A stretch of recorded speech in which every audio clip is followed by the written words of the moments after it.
Hey first grade, it's Mrs. Copus here. Tonight I thought I would read you guys a story called Froggy Sleepover by Jonathan London. We've read a couple Froggy stories at school and you guys really enjoyed them, and so do I. So tonight I'm going to be reading this with a flashlight. That's one of your activities for this week in reading, is to read with a flashlight. And I'm also reading in a tent, and I have a very special surprise. If you come in my tent, you're going to see some tadpoles. My aunt and cousin went out and they found some tadpoles for my boys to keep and watch as they turn into frogs. So I want you to come on in and let's check them out.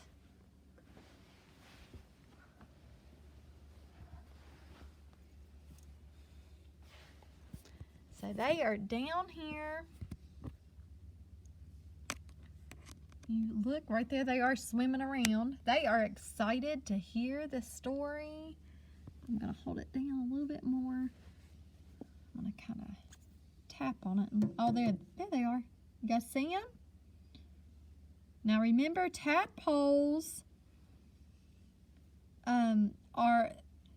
they swim in the water completely. They don't have any legs yet, but eventually they are going to grow their back legs, and then they will grow their front legs and lose their tail in the process, and then they turn into frogs, okay? And they'll be able to hop out of the water as they grow their legs, but right now they're still tadpoles, and they're gonna turn into frogs, okay? All right, so let's listen to the story. Froggy Sleepover by Jonathan London.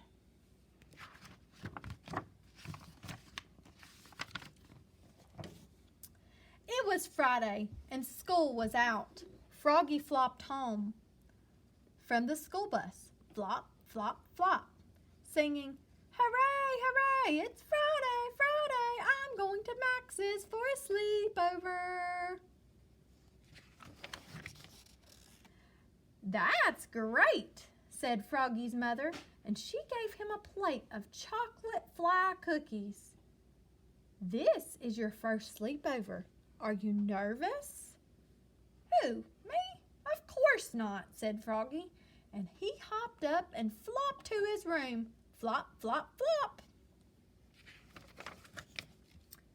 He pulled a big sack from his closet. Slam. Stuffed in his sleeping bag. Sloof. Slapped in his pajamas. Puff. Squeezed in his pillow. Poof. Shoved in a pair of underwear. Bum. There, he said, and flopped outside, dragging his sack behind him. Shloop! Froggy! Called his mother. What? Did you forget your Huggy?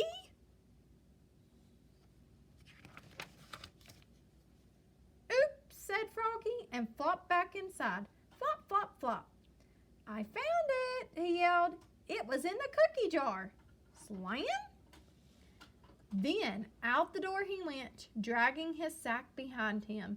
Schloof!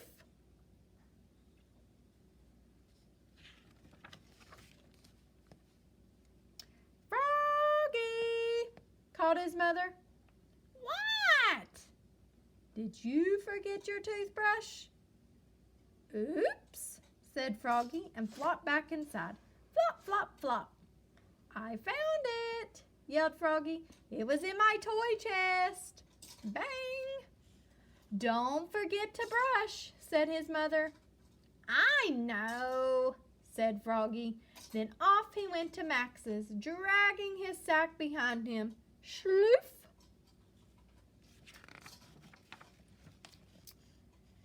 At Max's, he dumped everything out on the floor. Schlump! Rolled out a sleeping bag. Schloof! And fluffed out his pillow. Floof. Okay, said Froggy, I'm ready for bed. But, Froggy, said Max, it's only 4 o'clock. So they waited till after dinner. Then they crawled into their sleeping bags. Wait, said Froggy, jumping up. I forgot to brush my teeth. Don't be a baby, said Max. This is a sleepover. You don't have to brush. Froggy crawled back into his bag. Wait, he said, jumping back up. I need my Huggy to go to sleep. Sleep, said Max. Who's going to sleep? We can tell scary stories and have pillow fights all night long.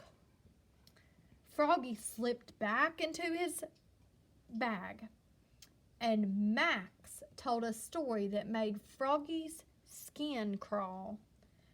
Now it's your turn, said Max, but there were weird screeching sounds, and scary shapes hung in the shadows like ghosts. I have a better idea, said Froggy. What? said Max. Let's go to my house for a sleepover. When they got back to Froggy's, they tiptoed inside in the dark. Quiet, quiet. Crash! Froggy bumped into a lamp and knocked over the goldfish bowl. Splash! Froggy! Yelled his mother. What's all the ruckus? She flicked on the light. Oops, cried Froggy, looking more red in the face than green. We decided to sleep here instead. Oh, Froggy, said his mother, I thought you wanted to sleep at Max's. I did, cried Froggy, but, I was hungry, and you make the best popcorn. Can you make us some, please? Okay, you little munchkins, said his mom. Pop, pop, pop. She made them some buttery popcorn, then went back to bed. Plump, plump, plump. Froggy and Max were having a wild pillow fight. Good night, pudding heads, called Froggy's mom. I hope they go to sleep soon, groaned Froggy's dad. Oh, me too, moaned Froggy's mom. Froggy's parents were snoring like horses when Froggy's mom heard a sound. Her eyes popped open and she flicked on the light. Max was standing by the bed. I have a tummy ache, he said. I want to go home. So back they went to Max's, dragging their sacks behind them. Sloop!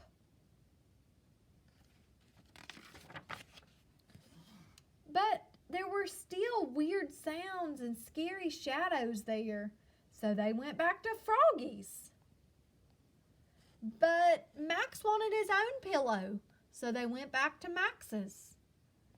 But Froggy wanted pink lemonade, so back and forth they went. Sloop, sloop, sloop.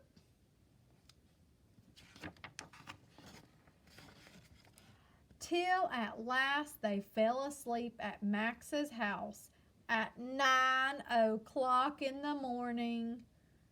Zzz. That's the end. All right, first grade, I hope you enjoyed the story. I hope you're reading at home. See you guys later.